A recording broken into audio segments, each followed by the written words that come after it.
Olá, minha gente, tudo bem? Como vão vocês?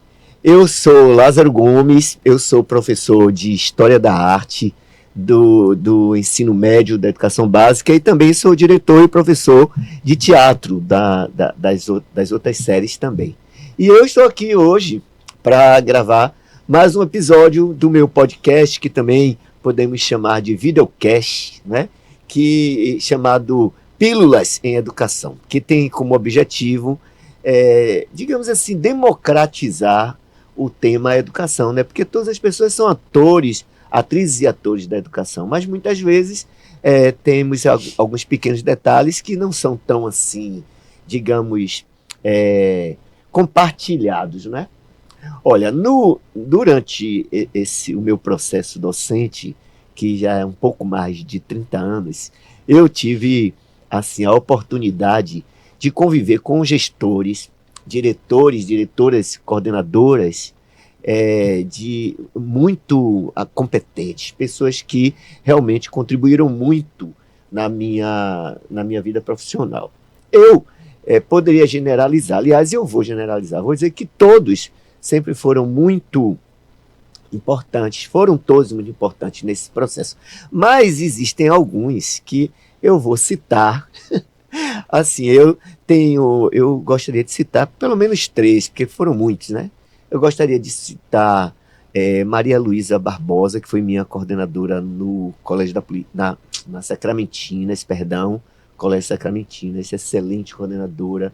Também posso citar a vice-diretora do CPM, professora Luzia Marques, e também a Cristina Andrade, que foi minha diretora pedagógica da Rede SESI. 3 grandes mulheres, como todas as outras também. E hoje eu trouxe aqui como convidada uma pessoa muito especial, uma gestora, foi minha diretora durante algum tempo, e eu confesso a vocês, assim, que quando eu a conheci, foi empatia, simpatia e consciência de competência à primeira vista. Quando eu tive o primeiro contato com ela, eu já notei que ela era uma pessoa assim realmente muito especial, como foi, tanto que depois nós extrapolamos um pouco aquele espaço apenas profissional e nos tornamos amigos, né? Então, para bater esse papo, para esclarecer muitas coisas, para democratizar muitas informações, eu trouxe aqui Kátia Patrícia, a quem eu apresento, eu peço, primeiro agradeço muito, porque eu me senti muito lisonjeado mesmo assim, eu nem imaginava que eu poderia estar aqui assim nesse momento com você, e também gostaria que você se apresentasse, dissesse o que você acha que deve dizer, o seu currículo, que você está aí, o pessoal que me assiste, que me acompanha, que se inscreve no meu canal. Que bom, alegria, Lázaro tá aqui, a honra é minha, né? Porque não estaria. Sim. É só você chamar que a gente se organiza e organiza a nossa agenda para que a gente possa estar juntinho de você. Eu sou professora Kátia Patrícia, como você trouxe, sou pedagoga, eu tenho aí já quase 31 anos de profissão. A gente começou muito cedinho, estando lá na UFBA, com 17, 18 anos, a gente já estava na Universidade Federal da Bahia, e no meu segundo semestre eu já estava em sala de aula. Então eu cheguei na universidade ávida por conhecer esse lugar que me abraçaria até agora, não é? Porque para uma mulher que chega aos 50 anos, 51 anos, a gente entende que foi uma escolha incrível, né? Tanto é que a gente navega nesse mar até agora. Sim, sim. E eu sou pedagoga de formação pela Universidade Federal da Bahia, não é? Sou especialista em orientação educacional também pela Federal. Sou psicóloga organizacional de formação, não é? Sou gestora estratégica aplicada à educação também por formação. Sou especialista em inclusão, não é? E agora já enquanto aluna do mestrado em família na Católica, parei um tempinho, mas precisei agora me organizar para retornar. e vivo a educação diariamente, não é? Sou diretora corporativa de uma grande escola de Salvador. A gente, ao longo desses anos, conseguiu permear espaços muito significativos que trouxeram para a gente um pequeno embasamento para que a gente possa agora viver esse momento de pílulas de educação contigo. Muito obrigado mesmo, viu? Fiquei muito feliz. Eu liguei para ela, fiz o convite, ela imediatamente disse, como é que eu posso negar? Mas estou muito feliz com sua presença aqui. Obrigada. Então eu vou trazer algumas perguntas que eu geralmente, assim, eu me coloco muito, realmente, no lugar da pessoa que está assistindo esse podcast, né? E, assim, quando eu fiz a descrição do projeto, eu disse que seria uma coisa que as pessoas pudessem ouvir, diante da situação de falta de tempo que todos nós temos, as pessoas pudessem ouvir no carro, ouvir no ônibus indo, né? Assim, por isso a ideia das pílulas. Embora, como eu tenha dito, depois eu publico a íntegra no YouTube, né? Olha, então, me colocando assim, diante de uma pessoa leiga, vou fazer uma primeira pergunta, né? Nós temos um organograma, nós temos uma escola formada por vários gestores, por vários profissionais que dão manutenção à engrenagem do processo. Então, nós temos o diretor administrativo, a direção administrativa, a direção pedagógica, temos a coordenação pedagógica, temos uma função que eu soube recentemente, que foi extinta, que é a supervisora, não é? E temos a orientadora, a orientação pedagógica, que na nossa época, na minha época, chamava de SOI, né? Serviço de Orientação Educacional, tinha sala de aula. Temos a psicopedagoga. Eu queria que você organizasse esse organograma, assim, quem é quem, e um pouco, mais ou menos, uma pincelada das funções, né? Qual é o que é que cada uma faz, porque eu sei que a estrutura de escola particular e pública são diferentes. E as escolas particulares têm tudo isso. Mas as públicas têm uma só que dá conta de tudo, praticamente, né? Então, eu gostaria, se você pudesse dizer. É como você falou, existe aí uma diferença, uma disparidade na organização desse organograma de instituição para instituição. Mas quando a gente fala das grandes escolas privadas, não é? De Salvador, com a especificidade de Salvador e da Bahia, a gente pode falar, a gente tem o organograma da seguinte forma. Antes a gente tinha um diretor administrativo e um diretor pedagógico. Algumas instituições, normalmente as confessionais em Salvador, mantêm esse desenho. Sim. Chamam de vice-diretor pedagógico ou diretor administrativo. Algumas têm até o diretor financeiro. Esse desenho às vezes acontece em grandes instituições confessionais de Salvador. Sim.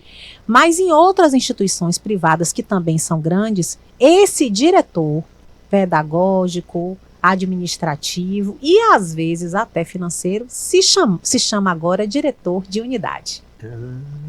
Então o diretor de unidade, ele chega com a responsabilidade, mesmo sem ter efetivamente uma formação construída nesse lugar. Sim. Não é? Que dá conta, desde se o porteiro está recebendo bem as pessoas na porta da escola, a se o pessoal da higienização está higienizando bem os espaços articuladores dentro dela. Sim. E nesse percurso, você também tem que dar conta das discussões pedagógicas junto com sua coordenação pedagógica e orientação. Você também tem que dar conta de toda a logística que acontece dentro desse espaço. E a tudo isso se dá o nome, para cuidar de tudo isso, de diretor de unidade. Então, hoje a gente tem também esse desenho. Sim. Mas existem escolas que têm diretor administrativo, financeiro e diretor pedagógico, ou diretor de unidade que cuida da parte administrativa e pedagógica, tá certo? E também cuida da parte orçamentária junto com as outras equipes que estão dentro da instituição. Para dar suporte a esse diretor, a gente tem normalmente os coordenadores por segmento, não é? O coordenador da educação infantil, o coordenador dos anos iniciais, o coordenador do ensino médio, o coordenador de anos finais. E os orientadores educacionais, que como você lembrou muito bem, a gente chamava antes de SOI, Serviço de Orientação Educacional, sim, mas esse profissional é extremamente importante também dentro da instituição, ele existe ainda, não é? E aí agora existem instituições que têm serviços de orientação, núcleo de orientação, que nada mais é do que o SOI. Sim. Com uma forma diferente de nomenclatura ou forma de apresentação. E nesse núcleo de orientação, onde o orientador faz o par com o coordenador em cada segmento, ele cuida das demandas emocionais, de resultados, de proficiência, não é? Da relação com os pais dentro da escola. Então, esse organograma, você perceba que ele tem uma flexibilidade, sim, de acordo com o PPP, com o Projeto Político Pedagógico dessa instituição, do desenho dela, do seu regimento escolar. Sim, então, e o supervisor? A supervisão que foi extinta? Deixa eu te dizer, quando a gente fala assim, a supervisão foi extinta, a gente precisa entender que as instituições têm a liberdade de construírem espaços para abarcar profissionais dentro dela. Sim. Então, por exemplo, eu trabalho numa grande escola de Salvador e lá existe supervisor. Então, existe o coordenador pedagógico, existe o orientador educacional e existe um supervisor que ele trabalha acompanhando estas crianças. As crianças que comem, que ficam o dia inteiro na escola, como é que está esse período integral, sim, a dinâmica dessas crianças, o horário que elas saem para fazer uma atividade extra e depois retornam, esse fluxo da alimentação, do lanche, do almoço, da ida para atividade física. Essa supervisora transita pelo espaço articulador da escola, sendo suporte para a coordenação e orientação em grandes escolas que tem um número grande de alunos. Sim, sim. Então esse profissional ainda existe, sim, mas é um profissional que não faz mais o trabalho cuidando de nota ou cuidando de relação direta, sim, com pais, mas ele ajuda na dinâmica, cuidando desse universo tão especial que é quem faz a escola viva, sim, que é o aluno. Sim, excelente, né? Inclusive você me trouxe uma informação nova, porque, olha, eu já ouvi falar, eu já ouvi a nomenclatura coordenador de disciplina, eu já ouvi essa expressão, mas eu percebo a importância dessa supervisão, literalmente, sim, falando, né? Porque é uma pessoa que transita e costura. Entre o coordenador e o orientador, Lázaro, isso faz uma diferença muito grande. Então, dentro de um regimento escolar, essa escola pode se preocupar em dar às pessoas, a esses profissionais, a vários pedagogos, a oportunidade a vários educadores, não é, licenciados, a dar a oportunidade de estarem dentro do corpo técnico pedagógico, fazendo parte desse organograma, ajudando essa engrenagem a funcionar. Então, a gente tem lá em cima o diretor de unidade, ou o diretor administrativo e o diretor pedagógico.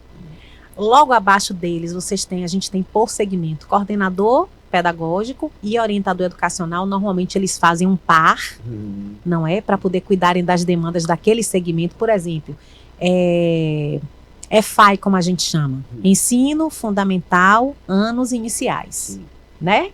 A gente resume assim, chama de EFAI, né? Certo.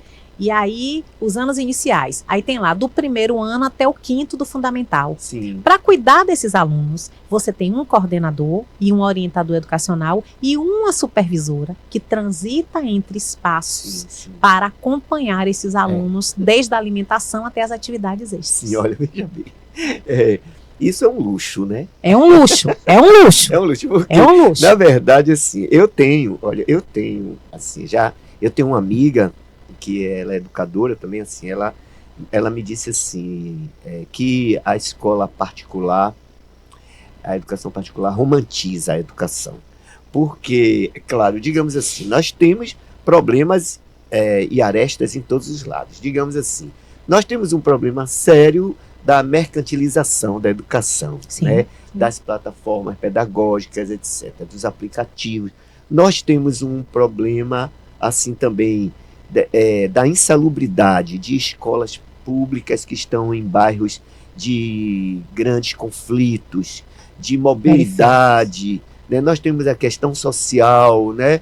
Da elite, da classe B, C. E então eu queria que você, na sua visão mais panorâmica, você conseguisse me dizer o que é que você acha, qual a diferença da educação pública para a educação particular? É um desafio, eu sei, mas assim, eu gostaria muito de ouvir de vocês. Para mim, é educação. E isso é o que me move. Sim. É muito doído destrinchar para você um organograma, sim, onde nós temos adolescentes e crianças que são cuidados por esses profissionais todos, são cuidados na sua integralidade, com psicopedagogo, com orientador, com coordenador, com supervisão.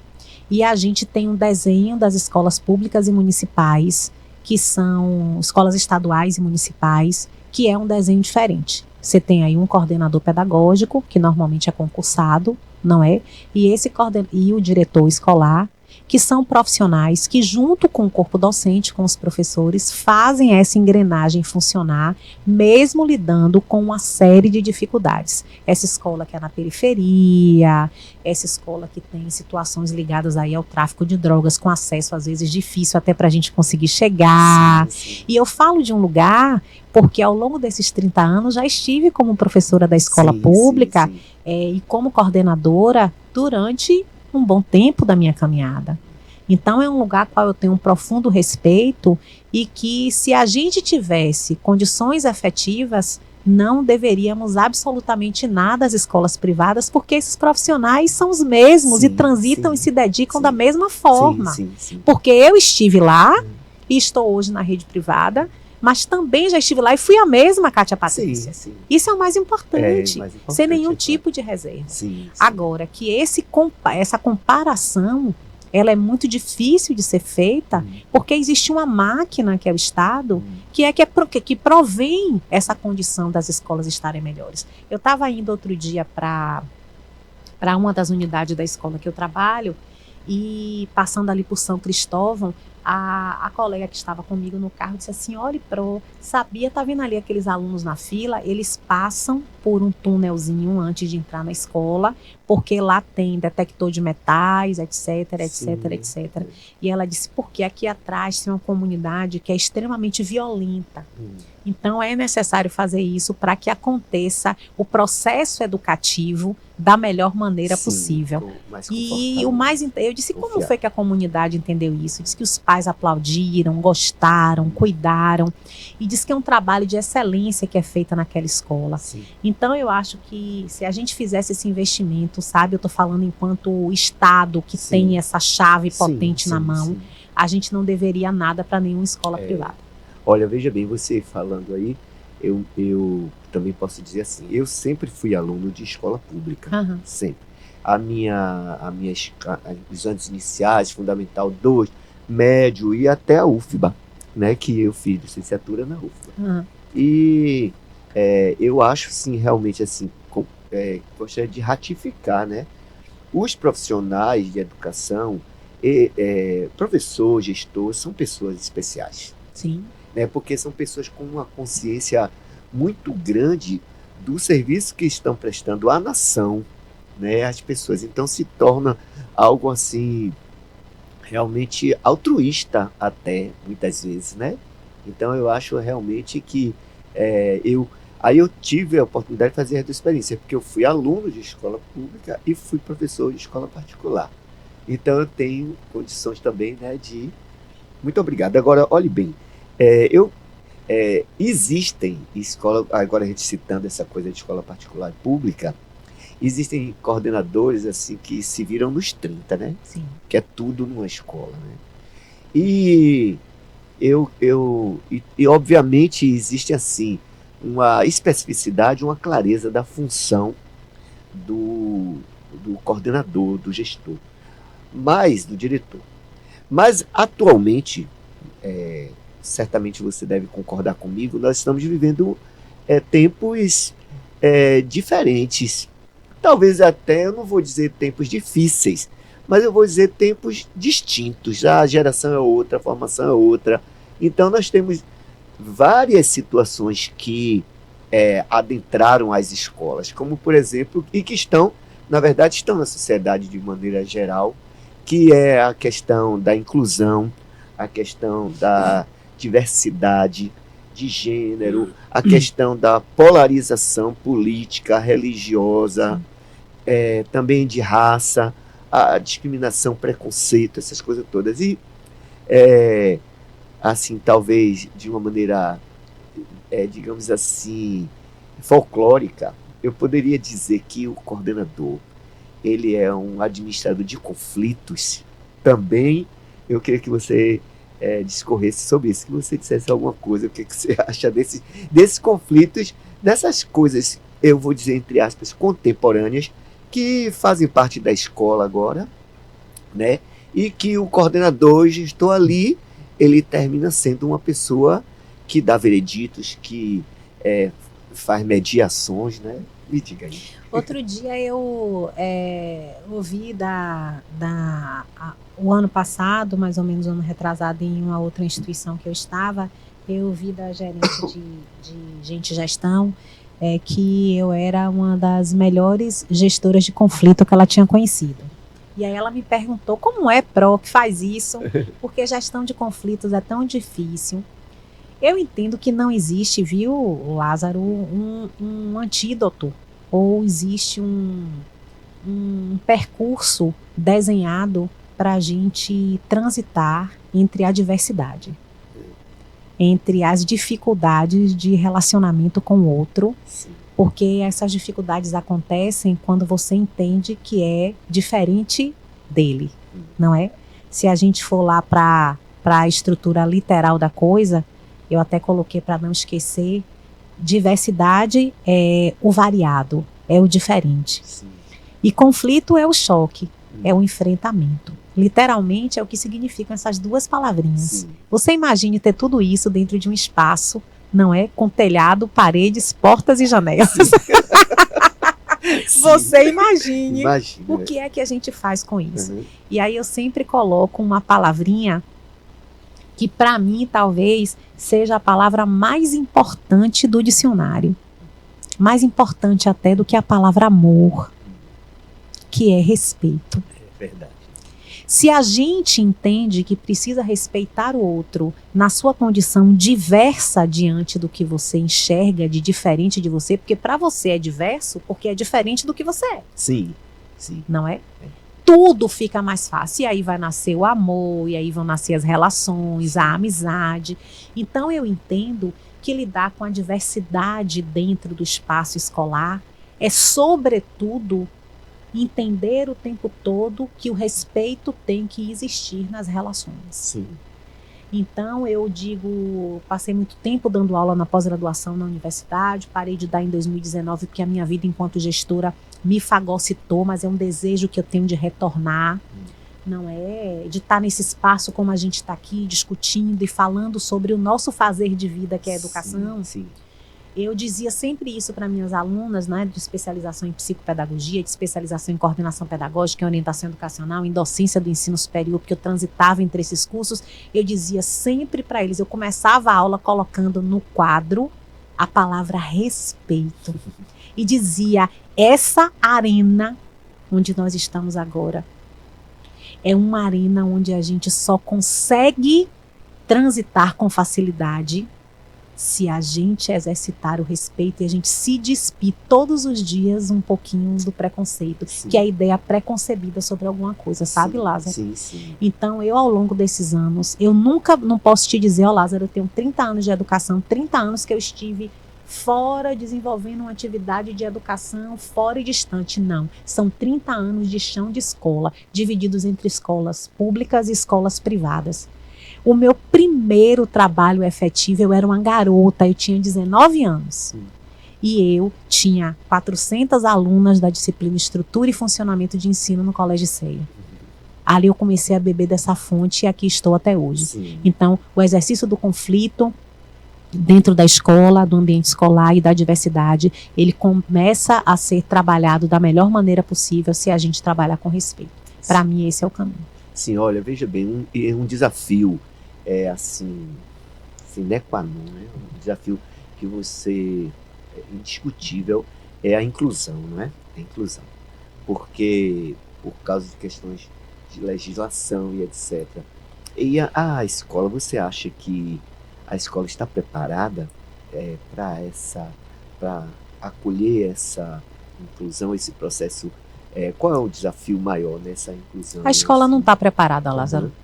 Nenhuma escola. Sim. Nem a escola privada, com todos esses profissionais que eu acabei de te dizer. Sim. Nem a escola pública. Por quê? Porque nós não temos uma formação para esses profissionais, para que eles tenham o amparo, para que eles tenham a condição de lidar com a especificidade de cada criança dessa. Hoje você vê dentro de uma escola, seja ela pública ou privada, alunos com laudos, 4, 5 alunos dentro de uma mesma sala. Sim. Em que a gente, à luz do que a legislação pede e daquilo que está descrito nos relatórios de psiquiatras e neuros, a gente então tenta se adequar com provas adaptadas, com a melhor maneira possível da gente lidar, mas a gente sobrevive diante disso, porque a legislação nos impõe isso. Ela nos impõe, você tem que absorver isso. Sim. Né? E fazendo uso do bom senso, do cuidado, do amor acima de tudo, do respeito, do afeto. E a gente você vê uma professora de escola pública, uma professora da rede municipal, que tem numa sala 40 meninos, 35 meninos, que você tem 10 meninos com situações diversas. Dentro do espectro autista, você tem meninos aí TDA, TDAH, os meninos com TOD. Você tem uma série de situações que o amor tem feito esse colega fazer esse menino progredir, desenvolver, porque ela vai lá perto, porque ela pega na mão, porque ela ensina como é que segura o lápis. É uma pessoa especial. É uma pessoa especial. Então, assim, seja em qualquer espaço desse, até do mais privilegiado, aquele com maior dificuldade, a escola não está preparada ainda, e eu entendo que a gente precisa se debruçar diante disso. Né? É um processo. É um processo. Olha, veja bem, eu vou lhe fazer uma pergunta um tanto quanto, digamos assim, polêmica. Existem o corpo docente, né? Os professores. E eu até tenho já citado até insistentemente aqui, porque eu conheci um projeto de extensão muito interessante falando sobre o adoecimento docente, né? Sobre burnout, né? E outras situações. E eu queria, assim, que você falasse um pouco assim, na minha opinião, no meu senso, né? O coordenador, ele é importantíssimo na vida do docente, porque ele faz a engrenagem funcionar, ele facilita as coisas, mas ele movimenta, não é? E então, mas algumas vezes a exacerbação, né, da exigência de calendário, de agenda, não sei o que, termina trazendo a vida do docente um pouco rodada, né? Assim, o grau de exigência, às vezes, complica. Então, eu queria saber, assim, como é essa relação do gestor, do coordenador com o docente, né?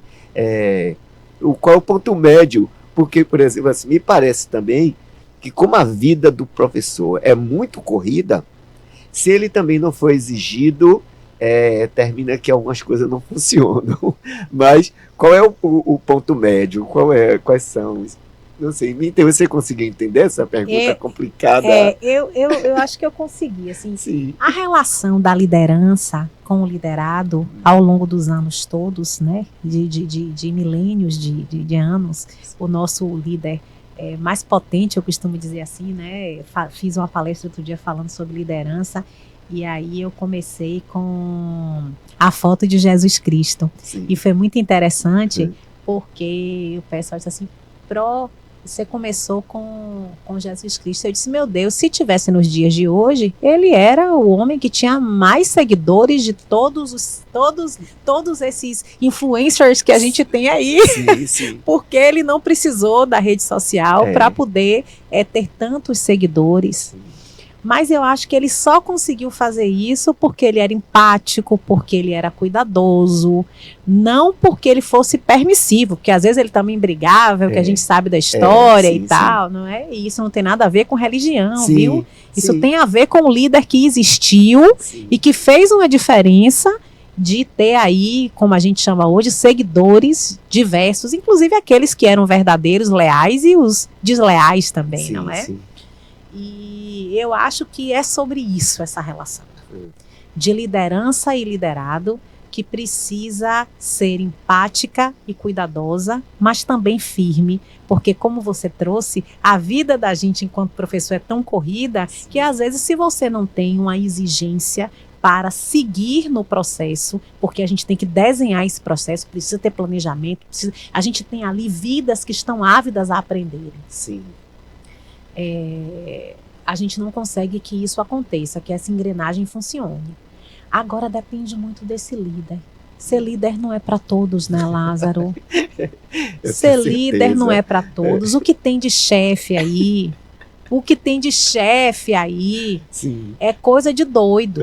Eu entendo que liderança, ela é serviço, é servidão.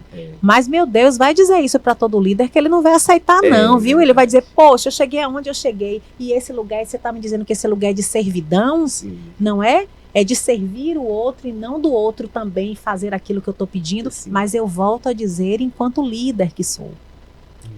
No dia que a gente entender que a liderança, ela é serviço, é você se colocar à disposição do outro para ajudar ele a encontrar o caminho pensando junto com ele. Sim. A gente tem relações na escola que não sofreriam tantos conflitos como muitas vezes acontece entre coordenador e entre professor. Porque eu tenho colegas que são da rede estadual, municipal, que dizem assim, ai meu Deus, lá vou eu trabalhar porque minha coordenadora é o cão.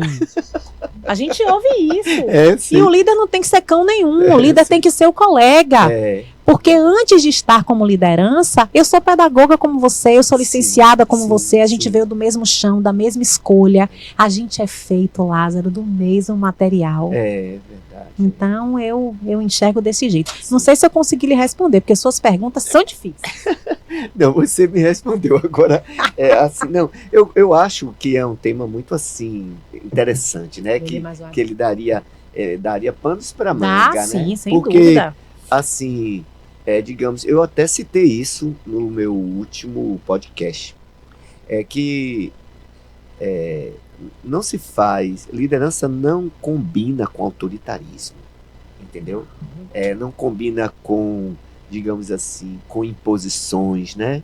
Com manipulações, né? Às vezes as pessoas manipulam e tal. Então, quando uma pessoa se sente respeitada, né? Como você citou, eu acho que as coisas fluem de maneira muito... Agora, claro, obviamente, com alto grau de sinceridade, né? As pessoas, às vezes, não têm muita predisposição, ou talvez a expressão seja coragem de dizer as coisas com mais transparência, com mais... né? E com cuidado, Lázaro. A minha mãe só estudou até o 4º ano primário. Sim. E foi uma das mulheres mais inteligentes que eu já conheci. Sim, com certeza. E ela dizia assim... Aprenda a dizer não, minha filha, de uma forma que não melindre. E eu era menina e eu não entendia. Sim. Dizia, meu Deus, o que é isso que manhã tá falando? Aprenda a dizer não de uma forma que não melindre. Eu fui crescendo, um dia eu disse a ela, vamos ver o significado de melindrar. Sim. E ela ia pro dicionário. É por isso que antes de eu fazer qualquer coisa, eu vou sempre para a história semântica, literal daquela palavra, para entender de onde é que ela veio, o que é que ela significa. E eu fui entender que melindrar é você aviltar de alguma forma ou outra. Sim. É você instigar de uma forma não positiva. Sim. Então eu acho que a relação do líder e do liderado precisa estar nesse lugar de também dizer não, mas de uma forma que não melindre, que não seja perversa, que não doa.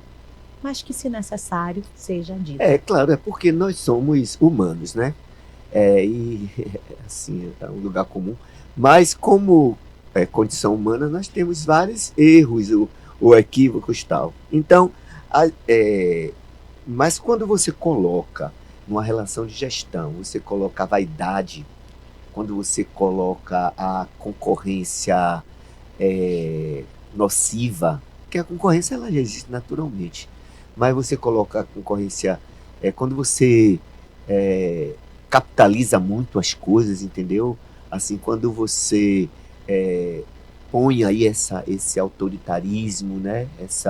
Esse embate, aí é um motivo forte de adoecimento mesmo, real, porque eu vejo assim, eu percebo, né, que tem muitos profissionais da área de educação, sobretudo os docentes, que às vezes ir trabalhar é é um fardo, né?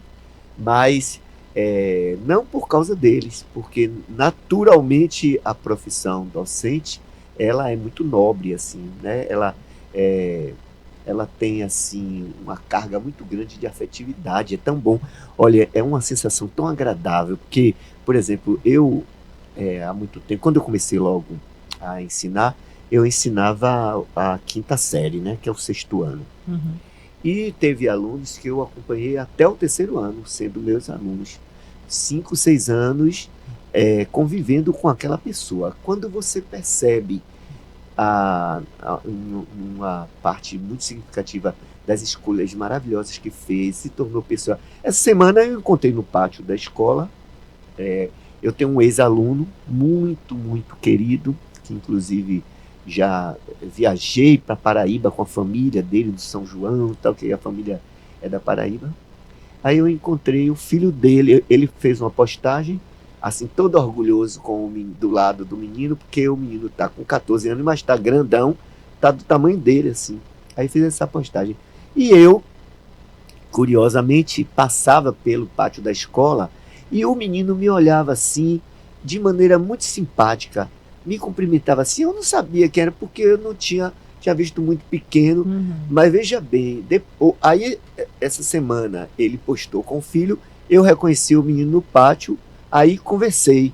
E olha que coisa interessante, ele já sofria a influência do pai, da simpatia que o pai tem por mim. Então, ele já me olhava, já falava De comigo maneira de diferente. maneira diferente. E aí pudemos conversar direitinho e tal. Olha, vamos lá, né? A gente está quase, por incrível que pareça, quase concluindo o nosso bate-papo. Mas tem uma pergunta aqui assim, muito significativa, eu considero, que é a seguinte: às vezes quando as pessoas me perguntam assim, por que você escolheu essa profissão? Sem querer cair no lugar comum, na verdade, eu não escolhi nada, sabe? Eu fui deixando fluir. Ou melhor, eu fui correspondendo aos chamados, né, que a vida vai nos fazendo. Ensinar é uma coisa extremamente visceral, nobre, bonita, né? Assim, eu acho que, é, sem realmente romantizar, mas, digamos, eu me divido um pouco. Eu acho que meus dois grandes pilares é a educação e a arte. Eu sou artista naturalmente e eu sou educador naturalmente, né? Essas duas coisas. E eu tive a oportunidade de ter acesso a uma encíclica do Papa João Paulo II. Ele fez um encontro internacional de artistas em Roma. Tinham centenas, centenas e centenas de artistas e eu fui a esse encontro. E ele escreveu uma encíclica que é uma carta aos artistas, uma carta de agradecimento, de reconhecimento do papel do artista dentro da Igreja Católica. Sim. Ele parafraseou Dostoiévski, o autor do livro O Idiota. Sim. E ele parafraseou dizendo assim, na encíclica, ele diz assim: o mundo passará por uma grande crise e é somente a beleza que salvará o mundo.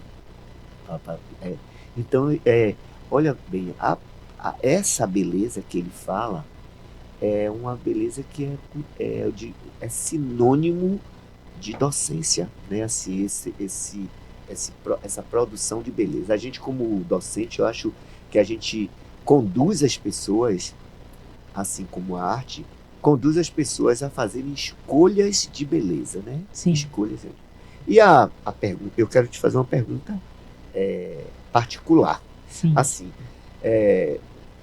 talvez ou provavelmente, assim como eu, você não escolheu essa profissão. Ela te escolheu, embora pareça um chavão, mas é assim, quando a gente vive a vida assim, com probabilidade, com possibilidade, com fé, com esperança, com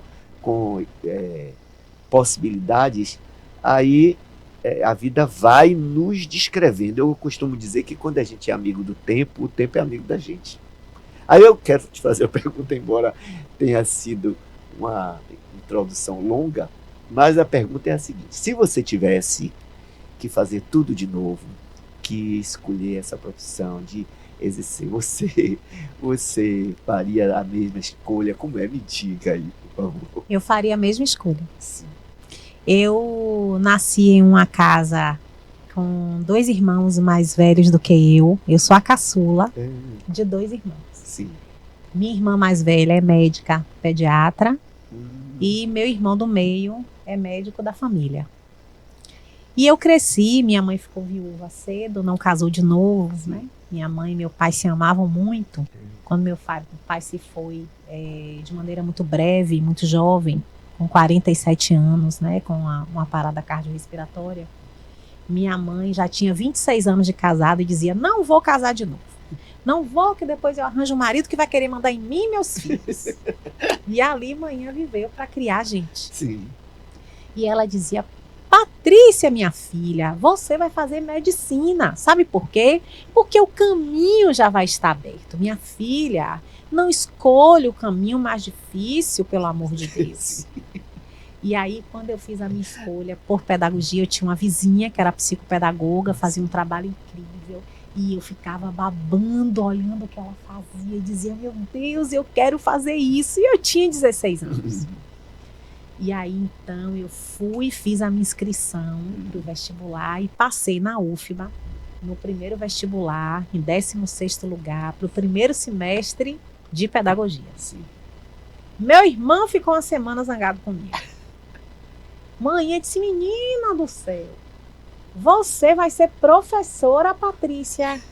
E eu dizia: avô, mãe, deixa eu ser feliz. E aí o tempo foi passando. Sim. Meu irmão foi estudar fora do país.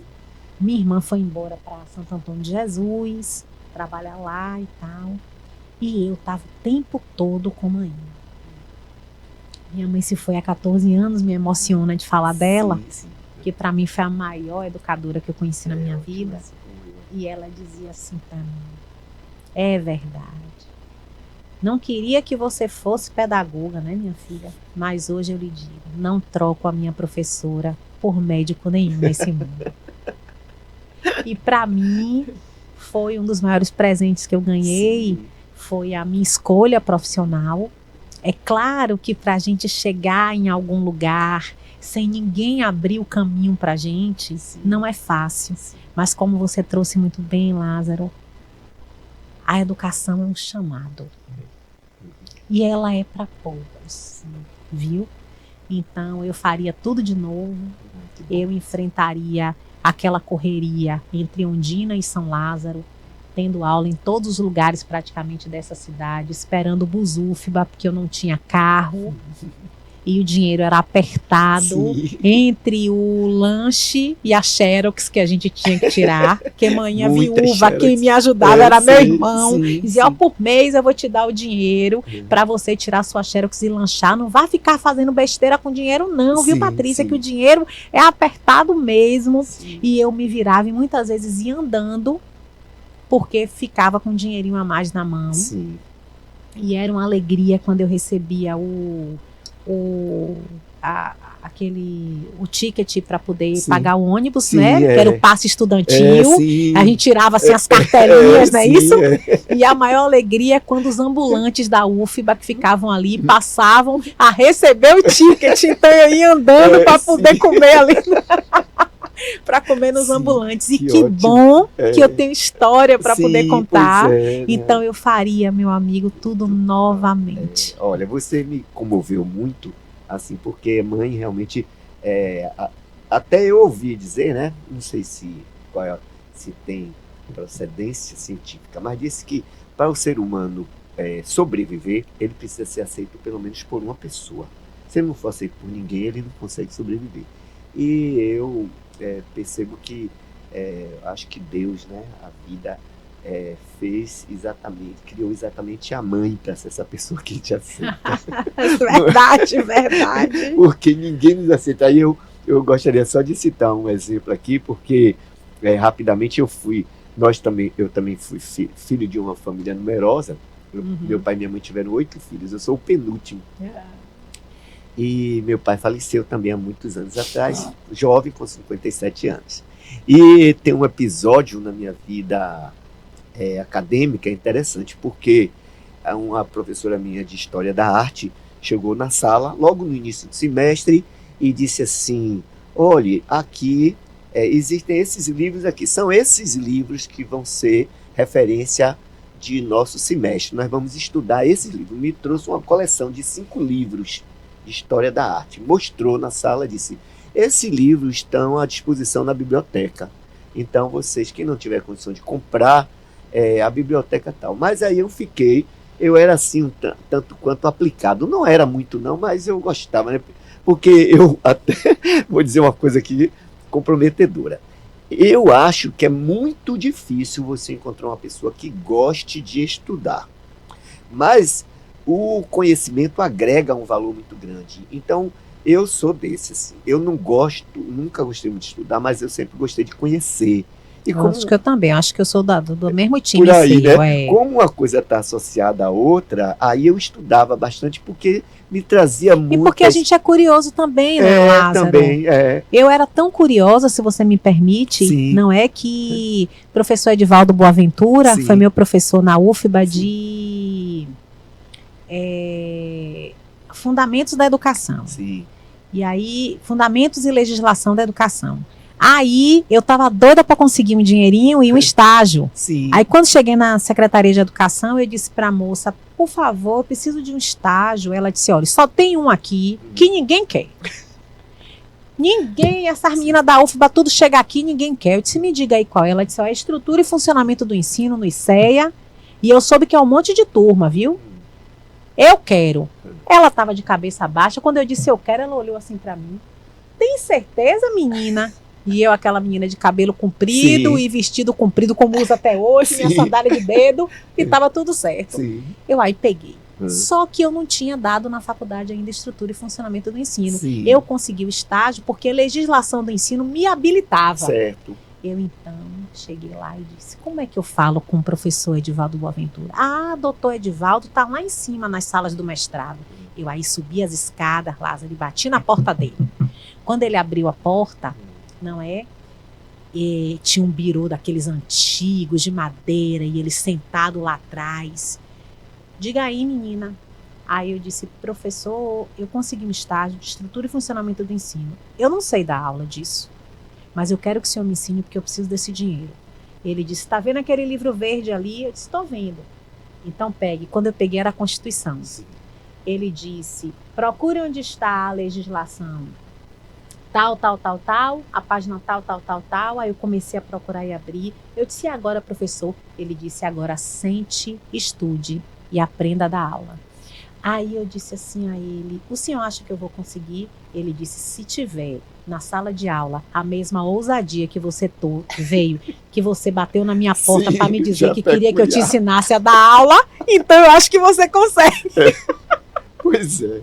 Olha, então só ilustrando, a minha professora de História da Arte chegou e falou: olha, tem esse livro aqui, e é o que a gente vai trabalhar, tal. E eu fiquei indo à biblioteca sempre e não achava o livro, esgotado, porque as pessoas todas pegavam. Aí eu cheguei em casa, para minha mãe: você pode imaginar que você tendo 8 filhos, quer dizer, 10 cabeças, né?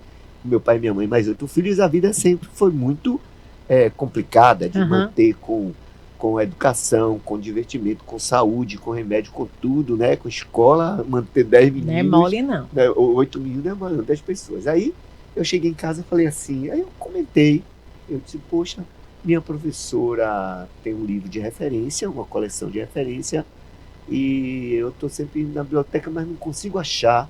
Né? Às vezes quer estudar para prova, para teste, tal. Menina, você não pode imaginar, assim, isso foi mais significativo para mim exatamente porque minha mãe não tinha essa condição financeira de estar assim, suprindo com precisão as minhas necessidades. Cheguei em casa, ela disse, tem um negócio aí para você. Aí eu fui para uma caixa, quando eu olhei a coleção. Eu tinha dito a ela o nome, tudo direitinho, né? Minhas tias, as irmãs de minha mãe, tem uma coisa que marca muito eles, que era a união. Então ela, com minhas tias, alguém lá, ela conseguiu comprar essa. Isso é uma coisa que me marcou muito, porque diante da lógica, ela não teria como comprar aquela coleção, mas ela sabia que é para meu bem. Eu tenho, acredite, depois de tantos anos, eu ainda tenho essa coleção que eu não empresto, não dou, não vendo, não faço nada, porque ela, para além de história da arte, ela contém um valor significado muito grande. Eu tive muito isso também, viu? Eu acho que eu sou quem eu sou hoje, graças a minha mãe e meus irmãos, também, a esse legado tão importante. Olha, Kátia, então nós estamos concluindo o nosso podcast. Tão agradável a nossa conversa, o nosso bate-papo. Espero ter ajudado de alguma forma, ajudou, ter contribuído.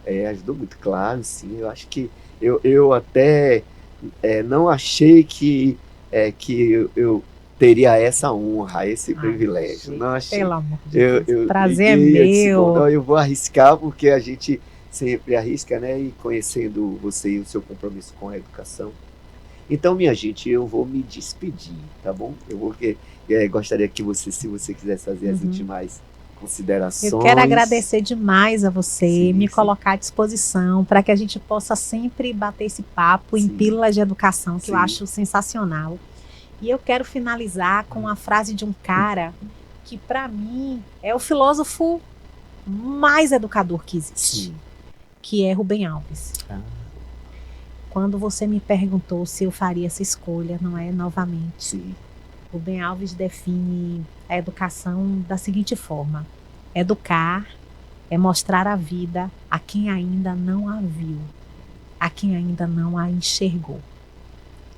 Então, poder tirar a venda dos olhos de algumas pessoas, às vezes com uma frase, com uma palavra, com um afago, no ambiente escolar e em outros ambientes que a gente transita, é sensacional. Então, por isso eu escolheria novamente. Nós consideramos, claro, assim, as pessoas hoje em dia, atualmente, as pessoas têm uma resistência muito grande. E às vezes ela diz assim, não, mas também as coisas assim, não são assim essa beleza toda, não. Claro que não. Elas são desafiantes, os desafios acontecem. Sim, a gente não pode romantizar as dificuldades que a gente tem. Mas eu acredito realmente assim, que tudo... eu tenho uma frase que eu diante das minhas reflexões, eu criei essa frase que é assim: nada tem sentido, somos nós que damos sentido a tudo. Sim, inclusive isso.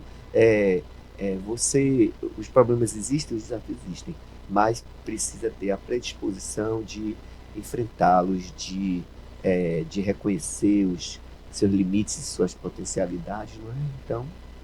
Então eu vou me despedir, tá bom? Vocês acompanhem aí esse episódio. Eu vou ter o link na bio e também eu vou escrever aqui embaixo o link do canal do YouTube. E vocês, espero que tenham gostado muito. Eu sinceramente fiquei assim muito, muito, muito satisfeito com esse episódio. Um abraço muito forte e, sem dúvida, a educação é a solução, é a luz para todas as outras necessidades do país, né, do mundo, da nossa vida. Um abração, beijo, tchau.